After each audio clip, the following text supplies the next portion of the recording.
ఎమ్మెల్యేగా ఉన్నప్పుడు మిత్రపక్షం కార్యకర్తలను వేధించారు. గత ఎన్నికల్లో ఓడిపోయి మూలన కూర్చున్నారు. ఇప్పుడు అదే నేతను పచ్చ పార్టీలోకి తెచ్చుకునేందుకు ప్రయత్నిస్తున్నారు. అయితే ఆ మాజీ ఎమ్మెల్యేతో గత అనుభవాలు గుర్తొచ్చిన టీడీపీ నేతలు ఆయన పార్టీలోకి తేవద్దని కోరుతున్నారు. ఇంతకీ ఆ మాజీ ఎమ్మెల్యే ఎవరు? ఇప్పుడు ఏ పార్టీలో ఉన్నారు? వాచట్. విశాఖ నార్త్ నియోజకవర్గ టీడీపీ నేతలు పార్టీ అధిష్టానం వైఖరిపై గుర్రుగా ఉన్నారు. గత ఎన్నికల్లో విశాఖ నార్త్ నియోజకవర్గం నుంచి గంటా శ్రీనివాసరావు టీడీపీ తరపున ఎమ్మెల్యేగా గెలుపొందారు. తాను గెలిచిన పార్టీ ప్రతిపక్షంలోకి మారిపోవడంతో ఆ తరువాత నియోజకవర్గం మొహం కూడా చూడలేదు గంటా శ్రీనివాసరావు. ఓటేసి గెలిపించిన ప్రజలు ఏమనుకుంటారో అన్న ఫీలింగ్ కూడా ఆ ఎమ్మెల్యేకు లేదు. అక్కడ వైఎస్ఆర్సీపీ తరపున పోటీ చేసి ఓడిపోయిన కేకే రాజు నియోజకవర్గ సమస్యలన్నింటినీ పరిష్కరిస్తున్నారు. వారికి ఏ కష్టం వచ్చినా వెంటనే ఆదుకుంటున్నారు.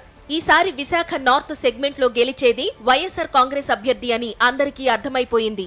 పోటీ చేసిన నియోజకవర్గంలో మళ్లీ పోటీ చేసే అలవాటు లేని గంటా విశాఖ నార్త్ వదిలి వేరే నియోజకవర్గాన్ని వెతుక్కునే పనిలో పడ్డారు. ఎలాగూ ఈసారి అక్కడ గెలిచే ఛాన్స్ లేదని గంటా నిర్ధారణకు వచ్చారు.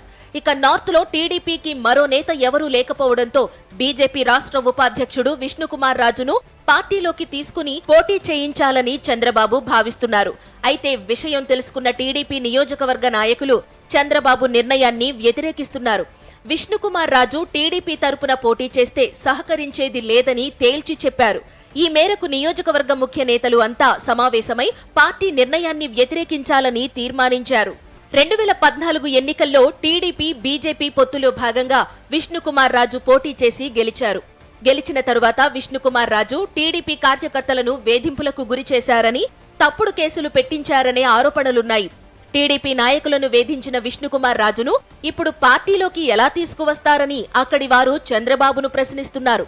గత ఎన్నికల్లో గంటాను ఎమ్మెల్యేగా గెలిపిస్తే ఎన్నికల తరువాత కనిపించకుండా పోయారని మండిపడుతున్నారు. అంతకుముందు పొత్తులో భాగంగా బీజేపీ నేత విష్ణుకుమార్ రాజును గెలిపిస్తే తమను నానా ఇబ్బందులకు గురి చేశారని వాపోతున్నారు. ఇప్పటికైనా పార్టీకి విధేయుడిగా ఉండే నేతను ఎమ్మెల్యే అభ్యర్థిగా ఎంపిక చేయాలని అధిష్టానాన్ని డిమాండ్ చేస్తున్నారు. పదవుల కోసం రంగులు మార్చే విష్ణుకుమార్ రాజు వంటి నేతకు టీడీపీ సీటు ఇవ్వొద్దని డిమాండ్ చేస్తున్నారు. తమ అభిప్రాయానికి వ్యతిరేకంగా విష్ణుకుమార్ రాజుకు సీటు ఇస్తే తమ సత్తా చూపిస్తామని విశాఖ నార్త్ నియోజకవర్గ నేతలు టీడీపీ అధిష్టాన్ని హెచ్చరిస్తున్నారు. మరి పచ్చ పార్టీ అధినేత చంద్రబాబు విశాఖ నార్త్ నియోజకవర్గ కార్యకర్తలు నేతల మాట వింటారో లేక తన మాటే శాసనమంటూ విష్ణుకుమార్ రాజును సైకిలెక్కించుకుంటారో చూడాలి.